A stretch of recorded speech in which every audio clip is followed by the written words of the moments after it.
টি-20তে record বুকে তাসকিন আহমেদ। মিরপুরে ঢাকার বিপক্ষে রাজশাহী পেসারের 7 উইকেট শিকার। বিপিএল ইতিহাসে প্রথম আর স্বীকৃত টি-20তে তৃতীয়। সাকিবকে টপকে বাংলাদেশি বোলারদের মধ্যে সেরা বোলিং ফিগার এখন তাসকিনের।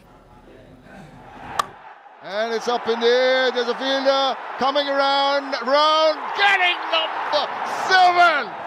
Whoa, this is tremendous! কুয়াশায় মোড়ানো শীতের ঢাকায় উত্তাপ তাসকিনের সৌজন্যে 4 ওভারে 7 উইকেট টি-20তে। হাতের 7 আঙ্গুল উঁচিয়ে উদযাপন। বিপিএল ইতিহাসে প্রথম আর টি-20তে 7 উইকেট নেওয়া তৃতীয় বোলার তাসকিন। 2023-এ চীনের বিপক্ষে 8 রানে 7 উইকেট নিয়ে বিশ্ব রেকর্ড মালয়েশিয়ান পেসার সিয়াজরুল ইদ্রুসের। 2019-এ ইংল্যান্ড ভাইটালিটি ব্লাস্টে লেস্টারশায়ারের ডাচ স্পিনার অ্যাকারম্যানের 7 শিকারে খরচ ছিল 18 রান। উইকেট উৎসবের শুরু লিটনকে দিয়ে। লিটনের মতো তানজিদও সুইংয়ের বিরুদ্ধে পরাস্ত বাজেভাবে। কিপার আকবরকে ব্যস্ত থাকতে হয় তাসকিনের জন্য। 50 করা শাহাদাত দীপুকেও ফেরান টাইগার স্পিড স্টার।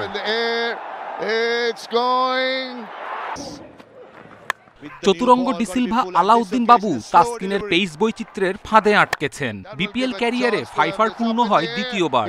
মুগ্ধকে বোল্ড করে স্পর্শ করেন মোহাম্মদ আমিরকে। আমির 17 রানে 6 উইকেট নিয়েছিলেন 2020 বিপিএলে। 4 বছর পর সেই রেকর্ড ভেঙে তাসকিন এখন শীর্ষে। দেশি কারো চূড়ায় ওঠা গর্বের। স্বীকৃত টি-20তে এর আগে বাংলাদেশের সেরা বোলিং ছিল সাকিবের। সিপিএলে 6 রানে 6 উইকেট। বিপিএল রেকর্ডে তাসকিন এখন চূড়ায়। কপিল পাল, ইন্ডিপেন্ডেন্ট নিউজ।